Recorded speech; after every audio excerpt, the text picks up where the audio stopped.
Hello and welcome back to another video. Today we have MMAKIngKREESEJR. What's going on, people? How y'all doing today? And as we promised from the last video, as you can tell, it is a certain sequel to the last video, and that is Star Wars Attack of the Clones. So this is going to be a fun going through again because, to be honest, there was a lot of stuff that I did love about this movie, and it's still one of my favorite Star Wars movies to this day. But there is a lot of things I have a lot of issues with, or like just plain like annoyances with some of the decisions of people, or the, let's say, the lack of any sort of brain capacity of these types of people. So just let's get straight into it. So the opening of the movie is obviously boring political stuff. Ex-Queen Amidala is now Senator Amidala or whatever the hell, and basically one of her handmaidens that obviously pretend to be her gets unalived, unfortunately, and obviously she's upset about it. So we go straight from that to her talking to obviously the Jedi and also talking to Mr. Palpatine himself, and obviously they're like, we need Jedis to come and protect you. What about an old friend like Obi-Wan Kenobi? And you're like, here we go. We know where this is going. So yeah, it's a decent enough opening. Like, it's not amazing, but it's not like too bad either. So what were your sort of thoughts? It was an okay opening. It was like getting straight to the point. Like, okay, we gotta make it to why we gotta set up the movie the way the movie needs to be set up. So yeah, I want to assassinate Queen Amidala, well, Senator Padme now or whatever. And of course, Palpatine is saying like, all right, they're catching on to me. So yeah, man, you know what? Let's get some Jedi out here because I need to see my new Padawan. I mean, I want to meet Anakin again. Yeah. So yeah, pretty much. So then obviously it cuts to Anakin and Obi-Wan coming up in the elevator, and Obi-Wan's like, relax, man, you're sweating. What the hell's wrong with you? Like, come on, boy, it's only a lassie. Chill out, man. And he's like, I haven't seen her in 10 years, master. And he's like, I know, chill. And then they talk about the old times of how Obi-Wan got stuck in some sort of thing. And he's like, you fell into that mess, master, and I had to get you out of it. And he's like, the guy's got a point. He's got a point. God damn it, Anakin, stop it. But, you know, it is what it is. And so, obviously, we get to the top. They finally get to the top of the elevator, and obviously, who gets to greet them other than our main man, Jar Jar Binks, who's obviously not got a central role in this movie because of how many crybaby men from the first one said, I hate Jar Jar. So he took a backseat in this movie. So, you know, it is what it is. And obviously, he's like, it's me, Mr. Annie, sir. It's a pleasure to see you. You know, then all this weird, goofy stuff. And obviously, they walk in. Anakin walks in like a chad, posing behind Obi-Wan, just like, and, you know, Padme walks up and goes, nice to meet you, Obi-Wan. My, Annie, you've grown. Nay shit, because the last time you saw him, he was like 2'5". Now he's about 6'7". You're just like, that was quite a growth spurt. Even for a 19-year-old, you're like, damn, Dad, what the hell you been drinking? So, how about you, Danny? Oh man, so they're getting straight to the point. How's the new kids say it? The rising of Anakin was trying too hard, bro. He was trying way too hard. I mean, we all done it before. We all done it before. We see that fine nice little mamacita or whatever. We say like, oh damn, she's fine as hell. Gotta get my stuff together. Yeah, what's up? Hey, what's going on? Like, yeah. Yeah. See, this is the only one part I did have an issue with the movie, is that I struggle to get through of it because of how cringe that first part is when it comes to Anakin and Padme. Other than that, the rest of it I don't really mind. Like, I know a lot of people say all of it's cringy, but I think it's just the main part that was really, really cringy. The rest of it makes sense well, we'll get into that once we get further on, but like, this scene was just so bad, man. And then obviously, going from there, we obviously get to Padme's asleep and they're using her as a decoy, and Anakin's like, oh, it was her idea. And like, Obi-Wan's like, for Christ's sake, Anakin, think with your head, not your, you know. But anyway, as we can see, lightsaber. Yeah, because you can see our beautiful man Obi-Wan with his lightsaber up there. So same. But yeah, so obviously they're trying to figure out who's trying to, you know, assassinate Senator Padme, basically. And obviously these bugs come into the room, and for some strange reason like instead of actually like just keeping an eye on her, obviously they were using her as bait and stuff. Like it's so weird. It's really creepy. Like the weird tent like. I don't even know what you would call them, centipede things, and they're so gross. Yeah. And it's like, ew. And then obviously Anakin's like, and then obviously Obi-Wan's like, I can sense it too. And then obviously they run through, and Anakin, being like, I got you, boo. Kills the little bugs. And Obi-Wan just randomly decides to take a swan dive out of the window to grab onto the thing that obviously was deploying these things to an attempt to obviously unalive her. And I always found that scene really weird because they must have communicated through the Force, because how the hell did Anakin know what he was doing? He just randomly jumped through the window, and then so obviously he jumps out the window and Anakin's like, I've got to go get the speeder. And obviously Anakin gets this amazing speeder, and obviously Obi-Wan nearly finds out this bounty hunter woman, but they think it's like, that sort of stuff, because they can't tell. And normally, obviously, it's usually men that are bounty hunters, so it makes sense why they would assume. But obviously, the catch he nearly gets near her, and then he falls. And obviously, Anakin's like, "I got you, master!" Boof, and catches him. So, what about you, Danny? I'm just gonna be quite frank about this, even though this is technically my favorite Star Wars movie. The Jedi are kind of stupid in this movie. I'm sorry, man. They for intelligent people, they'd be doing some dumb stuff right here. This man literally ran out the window just to stop a droid, my guy. But overall, how can I say this? Yeah, the part where Anakin wanted to be Mr. Chad and save Padme, I thought that was pretty cool. And they're driving around in the little cruiser thing. I love the father and son bonding moment of Obi-Wan and Anakin in that situation.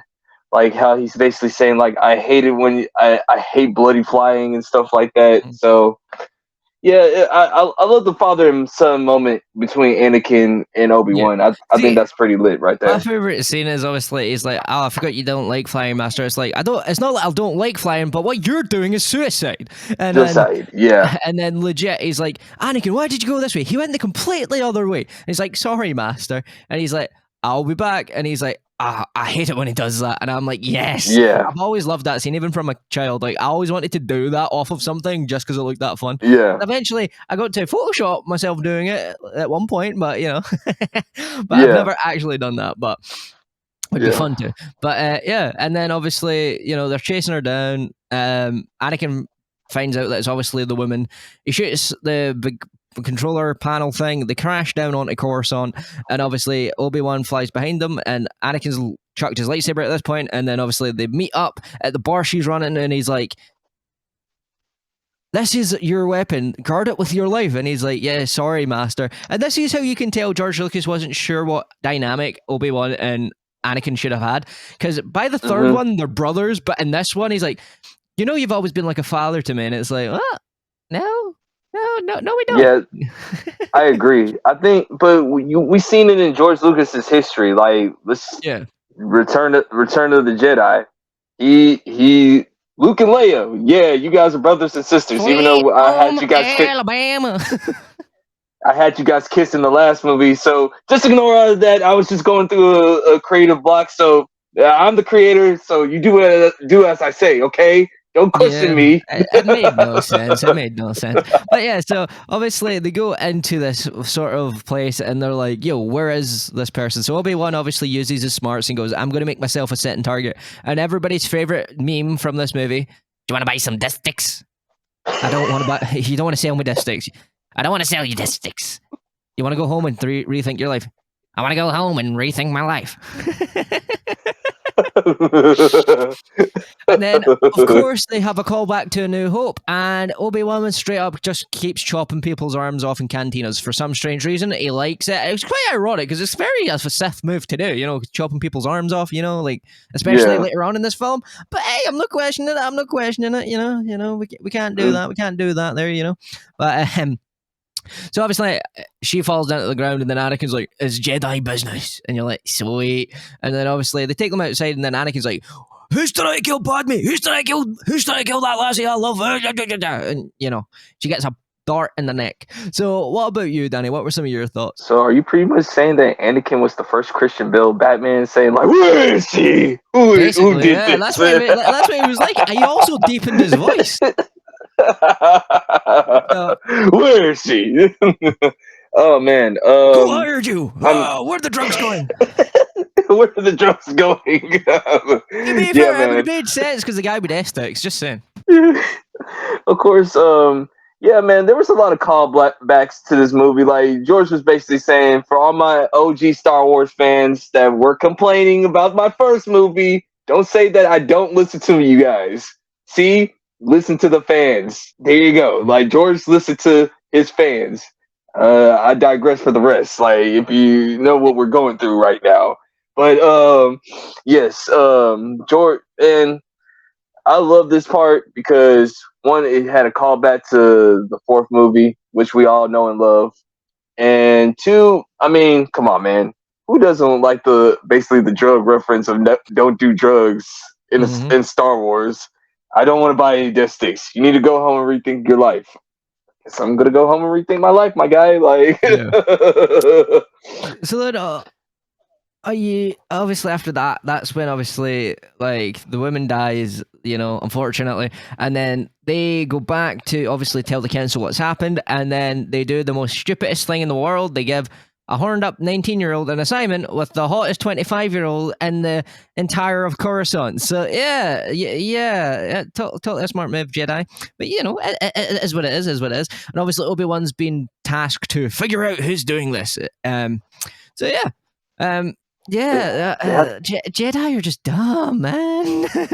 in this movie, I don't know what was going on, bro.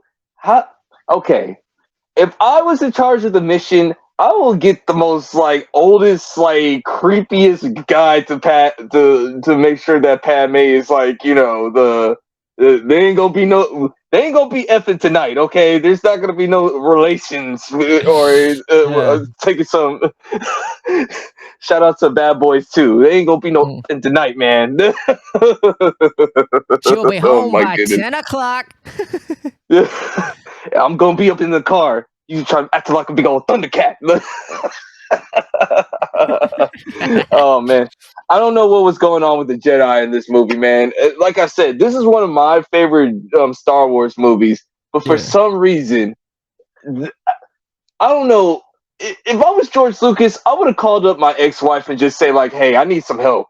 I don't know what to do. Like, I really don't know what to do. Like, shout out to Miss former Miss Lucas, man, because she made the first three movies like watchable. And when it comes to the dialogue and the story, with these three, man, I love you, George, but the first and third one have better story plots than the second one. Yeah. But when it comes to the second one, it has better action and it has better, like, it's more of a romance movie. Like, even on Disney Plus, where I watched this, it legit said young Anakin and Padme fall in love whilst like a looming like war is about to start, and I'm like, what? That's no Star Wars. What are you on about? Okay, I didn't know this was a young teen novel, but okay. You know, but obviously moving on from there, obviously Anakin obviously gets her to go along with it. She's all angry and she's like, I don't want to be running away. And like Anakin's looking at her like, can you please shut up, man? Like, it's not my fault. It's not even me.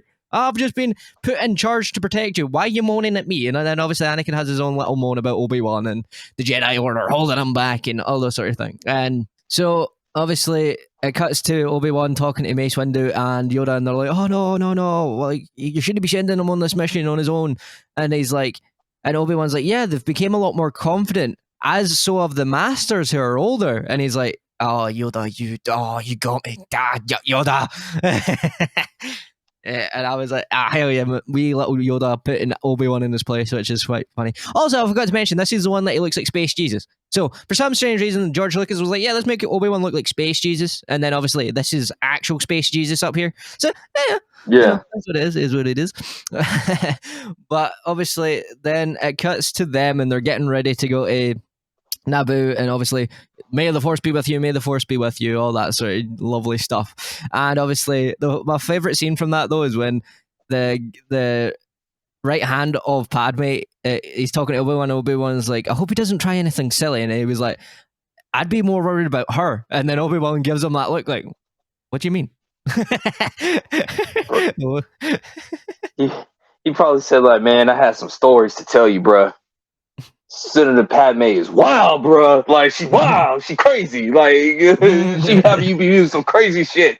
Like, we be trying to go through. She's the craziest person. She will try to make us go through some bombs and all that good stuff. Nah, she crazy. Like, cuckoo in the Cocoa Puff. Yeah, so obviously this is getting more into like the middle part of the movie now, and that's what I find funny about this is that most of this is just Padme and Anakin basically falling in love, as you would say, quote unquote, in love. Yeah. Obviously, we have a few scenes. Obviously, like Obi-Wan goes to Camino to find out who Jango Fett is, because obviously he's like, I'm going to say this, and if you don't like it, I don't care. He stood in the background and did nothing. Jango Fett is the better Fett. I'm sorry. Boba Fett stood in the background of a movie the entire time, and he just looked cool. So people were like, he's a cool guy. Look at what happened at your show. That's all I need to say. Look at what happened to your show. That's what I need to say. You already know the nerds are saying, well, first of all, homie, like, let me tell you what, Mr. Kanan Wolf, you don't know nothing. Everybody knows that the Boba Fett is better than Jango Fett, okay? Yeah, that's why he got his ass whipped and nearly, it was supposedly eaten originally before, you little nerds brought him back. He got eaten by a thing that had nothing to do with the plot. He died within the first 5 minutes. Because George was like, this guy doesn't have anything to do. Well, okay, bye. But on Jango Fett, on the other hand, he single-handedly whips Kenobi's butt at first. He gives him a good run for his money. Then he also unalives a lot of Jedi. And then on top of that, it's only Mace Windu that can get him. Yeah. So I'm just saying, like, you can sit there and argue your points all day, but like, Boba Fett was just basically a guy that just stood there with a gun and was like, yes, boss.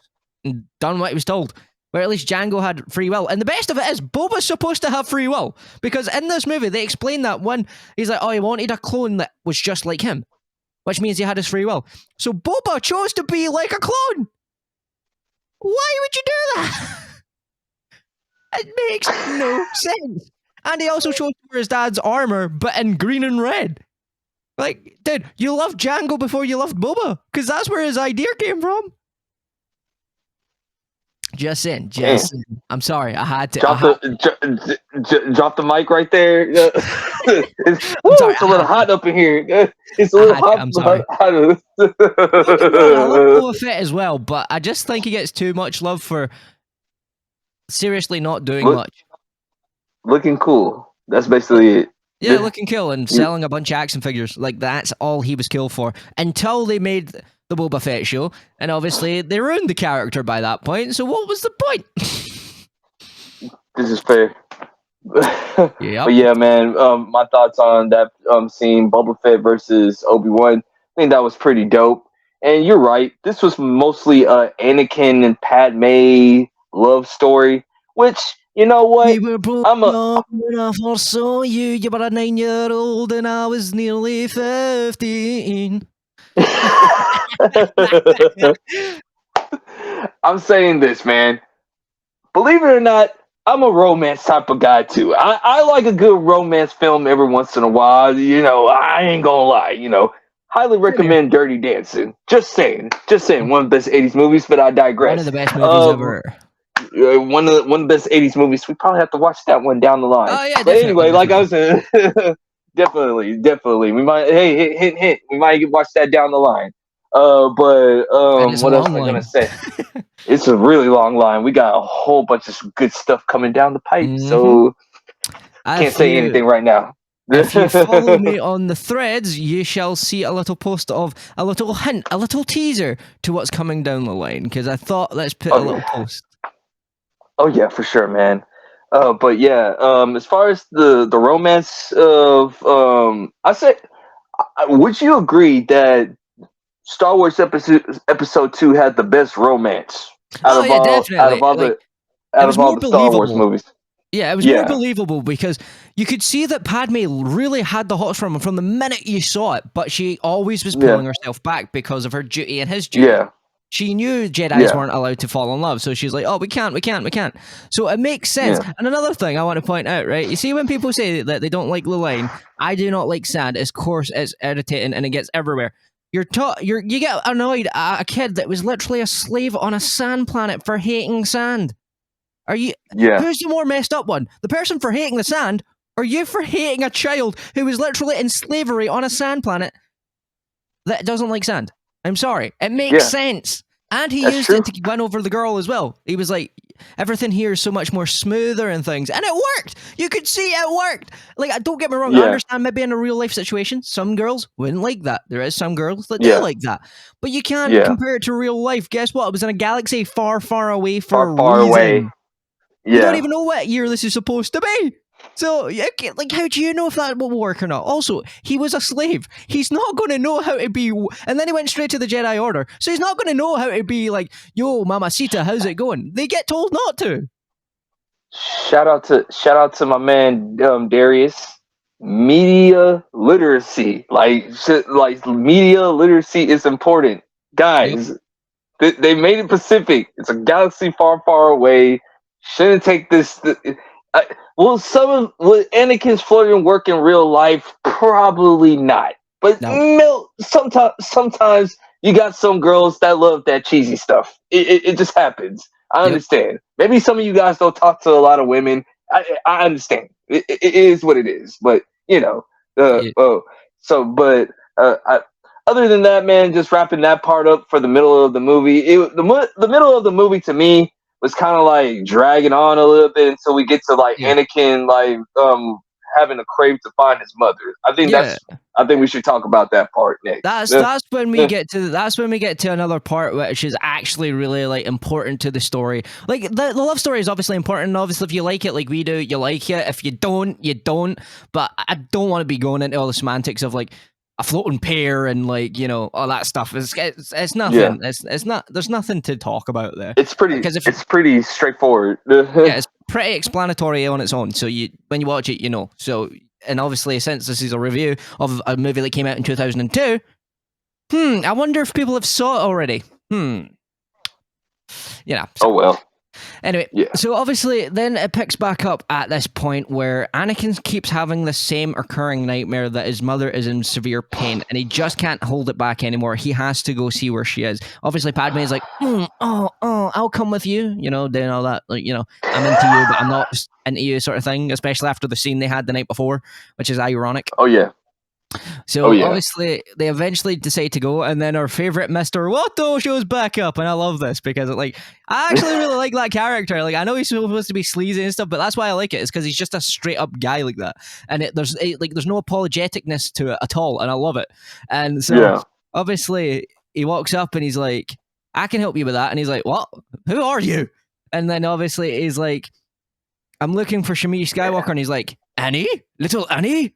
And he's like, nah. And then once he sees that he'd fixed the little button nose droid that he obviously used to fix in the past, he was like, "It is you, Annie!" And, you know, it's like, he tries to get him to help him with some deadbeat that owes him money or something and all that sort of stuff. But then obviously, we find out that obviously Shmi got sold and she got freed and she got married again.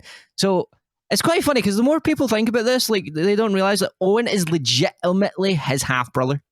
Like, because it doesn't say they're stepbrothers. Like, it doesn't, like, it's not like he had those kids. Like, he had his kid before he married Shmi. It was never disclosed like that. So that means they're actually brother and brother. And obviously, that's what I think kills, because they actually connected it back all the way to the first New Hope as well. And also, obviously, Anakin goes and finds them and tracks them down and goes, "Where's my mother?" But before he does that, he bumps into an old friend, but he's no longer gold. Well, no, he's not gold yet. But he's got more parts this time. Yeah. It's his main man, C-3PO. And he's like, "Oh, the Maker, Anakin, I knew you would always come." And he's like, "Yo, where's my mom?" Basically, like, straight to the point. And obviously, we find out, obviously, that she got took by Tusken Raiders, which is ironic, because now that they've gave the Tusken Raiders a different backstory, like they're supposedly human, which makes it even worse that they would do this to like a human woman. But you know, it is what it is. You know, I'm not getting involved in that side of that. But yeah. So Anakin's like, "Stay here, Padme. I've got to go find these people." And obviously, these people. well, in this context, it works. It works because that's how he treats them. So can't blame me. Blame Anakin. Anyway.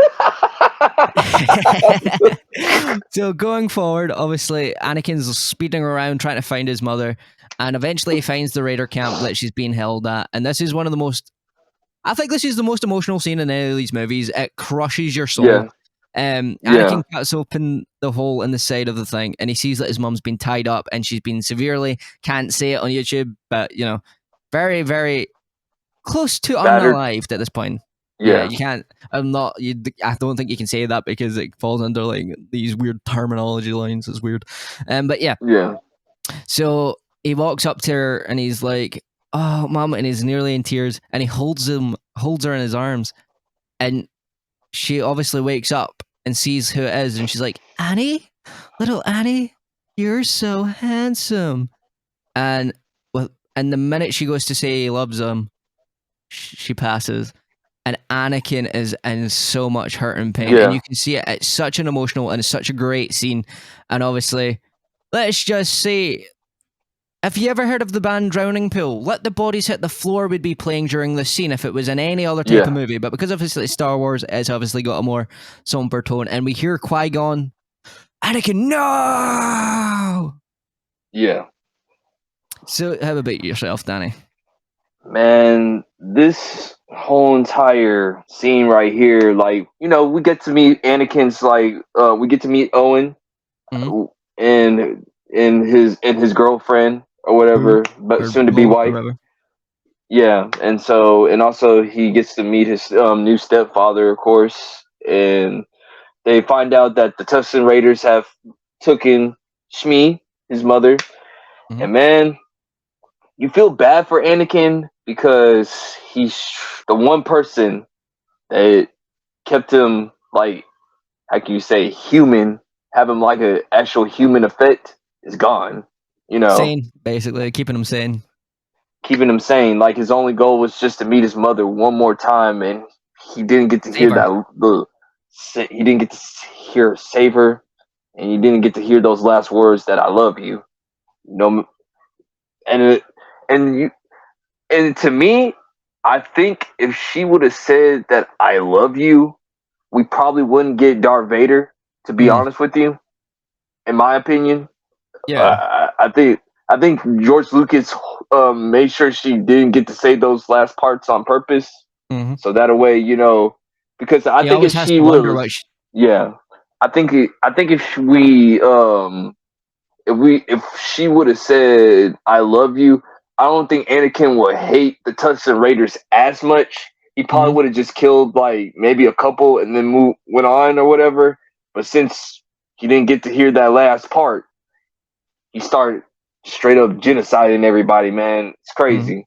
I mean, you feel bad for Anakin right there, and you basically start seeing glimpses of Darth Vader. Am I right?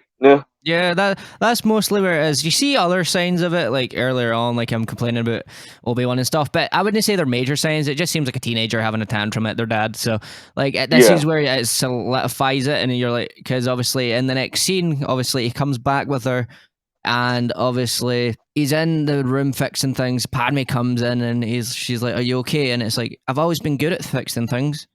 And he goes on a big long rant about Obi-Wan, and he's going on about how he's so emotionally wrecked that he was like, "I got rid of the men and the women and the children too."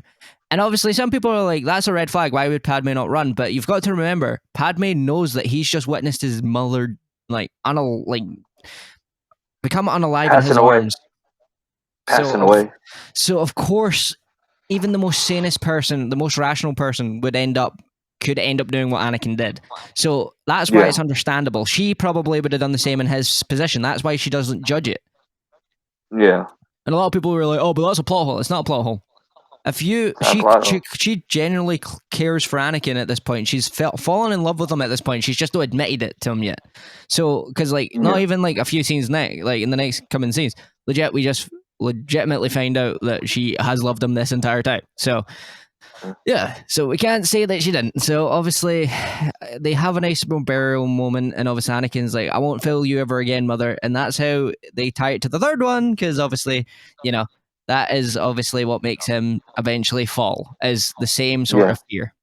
So obviously, during this, Obi-Wan gets captured by Count Dooku, and this is another reason why Jedi are dumb. Count Dooku blatantly says that Darth Sidious is running the politicians, and Obi-Wan decides not to believe him. And we'll see how that plays out with the next one. So but going on from that, obviously Anakin and Padme get instructed to stay on their planet, and obviously they are trying to get to Geonosis to help save Obi-Wan, and obviously Padme does the Princess Leia thing of like, I'm going to go save my friend. You can stay here, you can come with me. It's up to you. And obviously Anakin's like, I love that about you. And obviously they go and try save Obi-Wan, and in the process of this, Anakin does a few stupid things. He gets his arm caught, which breaks his lightsaber. Padme nearly gets melted by lava, and obviously the saving mission didn't go all too well. So it's typical Star Wars fashion. Like, the heroes have to get captured. It's not a Star Wars movie if the heroes don't get captured. Everybody knows this. Yeah, true, very true. And so obviously this is another important part of the scene, is like, this is where we finally find out Padme's been lying the entire time. So they're about to be driven out to where Obi-Wan is, and she goes, Anakin goes, "Don't be scared," because he can sense that obviously she's scared. And she goes, "I'm not scared of death." And he goes, "Then what is it then?" And she's like, "I love you." And he's like, "You love me?" But I thought we said we can love, it would have to be a lie, and it would destroy our lives. And she's like, "Well, I think our lives are about to be destroyed anyway." Because she said she's been dying every day inside a little bit since he came back into her life and all that stuff. And then this is when I remind people, he was 9 in the original movie. We got that wrong. Like, I kept saying 10, but it was actually 9. Padme, he was 9. How could you have fallen in love with him at first sight when he was 9? If this was a guy, I'm just saying, okay? But anyway, moving on. So obviously they are like, "Oh, I love you, dude." And then, they do the wee kissy kiss, dancey tongues thing. And we get to the best part, the ending part of this movie. And this is where everything just ramps up to tenfold. So obviously Anakin and Padme get put beside Obi-Wan, and he's like, "What are you doing here?" And he's like, "We thought we'd come rescue you." And Obi-Wan's like, "Good job." And it's like, Obi-Wan, stop being so ungrateful. At least they tried, my guy. I know it's a bit of sarcastic banter, but come on, dude. Like, you got yourself into this, and they had the decency to come save you, and you have the decency to do that to them. Come on, I love Obi-Wan as well, but like, sometimes it's uncalled for with the sassiness. Yeah, it's the common courtesy. You could have gave us the common courtesy of the good old reach around. Like, thanks a lot. No, I love Full Metal Jacket. If you guys know what that part is. So then obviously Padme somehow had a hair clip, which means she was always prepared to get away. So I don't understand why she lied to Anakin and was like, "Oh, we're probably gonna but you had an escape plan from the get-go, so that means you just wanted to tell him." Like, what? Fair enough. They're like, "I don't know about y'all, we ain't finna die today. Not on my watch." But so then obviously they all start breaking free. Anakin's using the Force to control the bull animal. Obi-Wan finds a way to get the animal to hit the thing so he can get unchained, and then obviously Padme climbs up and gets her back scratched, and then does a nice flying drop kick with a chain to the animal that was attacking her, and then Anakin runs it over with the other animal. And obviously Viceroy from the first movie is like, some "This is not supposed to be happening, someone's Yoda." And then Count Dooku's like, "It's fine, they'll." But the thing that relax, calm down. The thing that I found funny, like, legit within the next 5 minutes, guess who shows up? Mr. Mace Windu himself, Samuel L. Jackson, and he's just like, "Nope, not today, sir."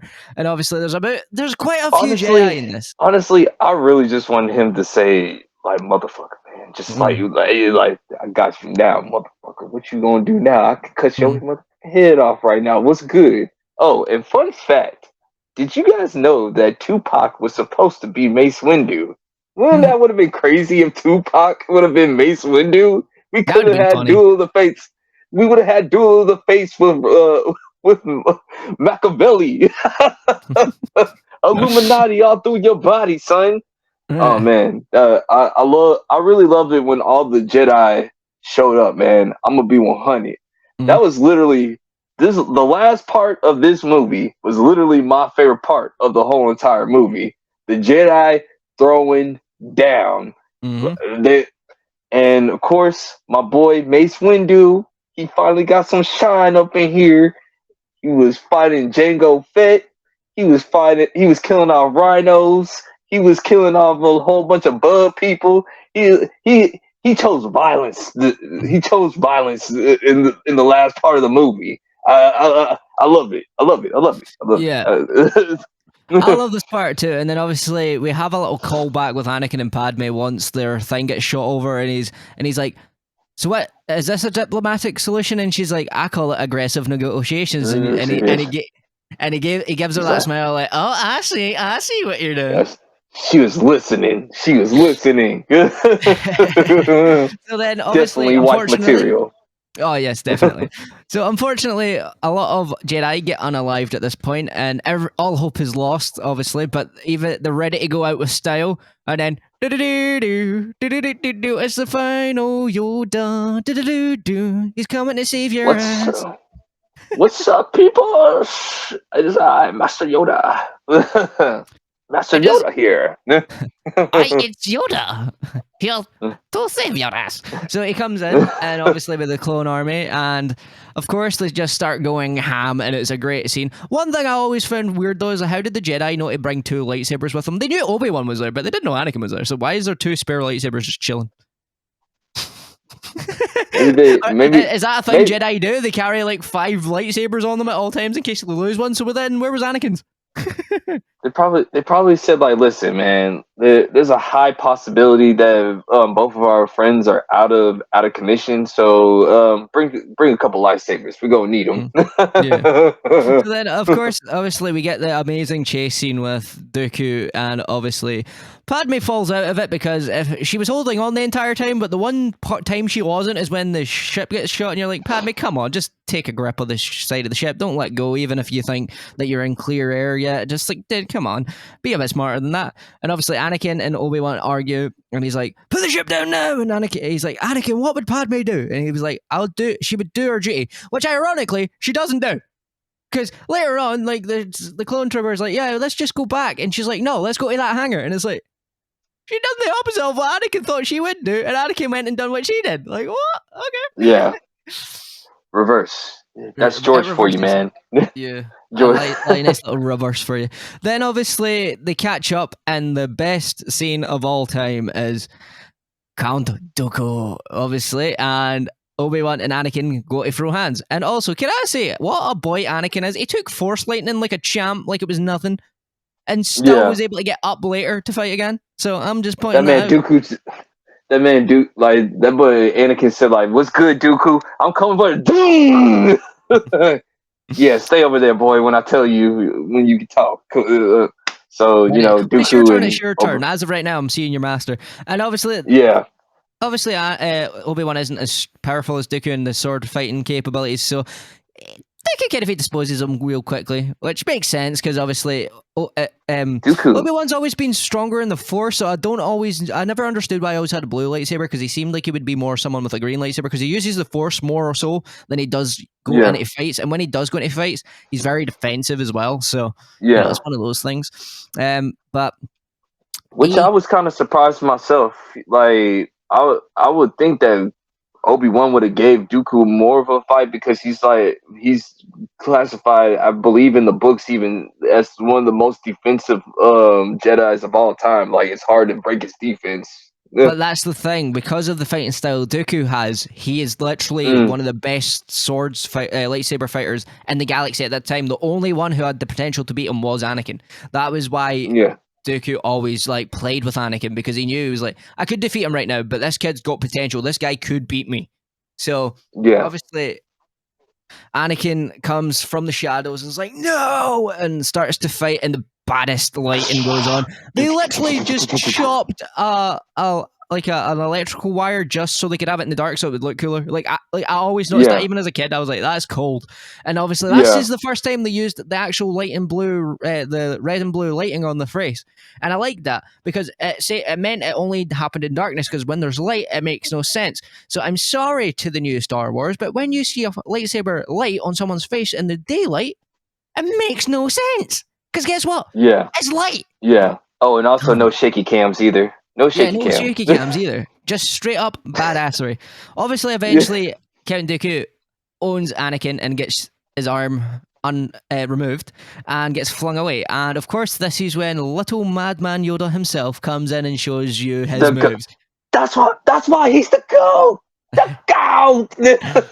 Yep. Yeah. I mean, Yoda, man, bro, you're like 23, right? You're like 23 years old, right? Man, dude, I wish you would have been in the theater when this scene like actually went down, bro. Yeah. Like, I crap you not.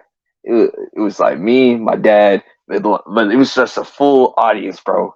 You just hear a bunch of like grown men, probably like grown men in their 30s with their children, and saying like, "Come on, Yoda, kick his ass, let's go!" Like, I bet. Oh man, dude, it was so lit back in the day, man. I wish all you guys were like alive at that time just to like get the atmosphere. I was alive, but I wouldn't have been able to understand it. I was too. Yeah, that's what I'm saying. I just wish you guys. But I didn't get the chance to see this one. But you didn't get to see the hype, the atmosphere. You get what I'm saying? Like, you weren't there, man. I couldn't explain it. I could not explain it. Man, I wish you guys would have been able to see that part, man, because when you have a bunch of grown men with children, by the way, like, getting more excited than the kids themselves. It's like, man, we supposed to see Yoda fit the throw down. Let's go. And he threw down, man. Dooku couldn't keep up with him, man. Yoda was just jumping all over the place, like, boom, boom, boom, boom, boom, boom, boom. Let's go. Yeah. So that's the thing. Obviously, like, this was basically the ending of this film. After this, it just goes straight on to, obviously, Anakin getting married to Padme, and obviously them getting ready to go to war. But overall, this movie's still a really good movie. Yeah, there is bad parts, there is cringy parts, but I would still give it a solid 8.5, maybe. Because, for me, it's still a really good movie. Like, cringy dialogue aside and things, like, the story's coherent enough. And it is supposed to be a love story, and I know that it's Star Wars. It's not supposed to be a love story. I don't give a crap, man. That was the whole point of this movie. It was trying to show you how a guy could become like he did. That's the entire point. So, Hayden Christensen, you done really well. I'm giving you the props that you deserve now, as is everybody else is now doing, which is annoying me, because I was a day one Anakin fan. I had a teddy bear back in the day when I was about 7 called Anakin, and now I'm getting annoyed at all these wee gits that used to hate on him, now saying that they love him. No, you hate him. Stop changing your mind because, that's the popular thing. It's the cool thing. Yeah, it's the cool thing to do. I mean, remember, these were the same people. If you think about it, I think that's the good thing about Disney Star Wars. It's like those movies are so hated to where like the OT fanboys had to bend the knee and just say, you know what, the prequels weren't that bad. Compared to this, definitely better. So. What about yourself, Danny? What would you rate this movie?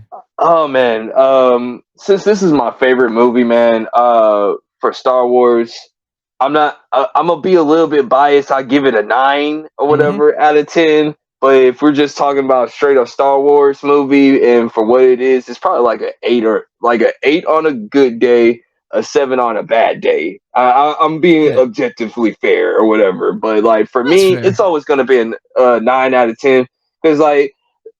Believe it or not, like a lot of people don't like Attack of the Clones. For some reason, I like it for what it is. I can see what people are talking about with the cringiness and the dialogue and the romance. I get it. It can get a little overbearing, and sometimes it does. Yeah. It is a little bit of slow, but if you just see the story for what it is, it's basically Anakin going into that Darth Vader mode, like the hints of Darth Vader. I think people will enjoy it more. So for me, it's a 9 out of 10. But if you're talking about a straight up Star Wars movie, 8 on a good day, 7 on a bad day. That's how I feel. So we have got to the end of this video, so it's time for the pre-credit scene, and it's ironic because maybe we shall see the conclusion of this. Maybe we're going to a far, far galaxy away again, and maybe, just maybe, we'll have another special guest. Ooh, or two, maybe. Maybe. You never know, man. You never know. Never know. But anyway, guys, I have been Ken and Wilf. That has been King Kreese Jr., and we shall see you guys in the next one. Yes, sir. Let's go.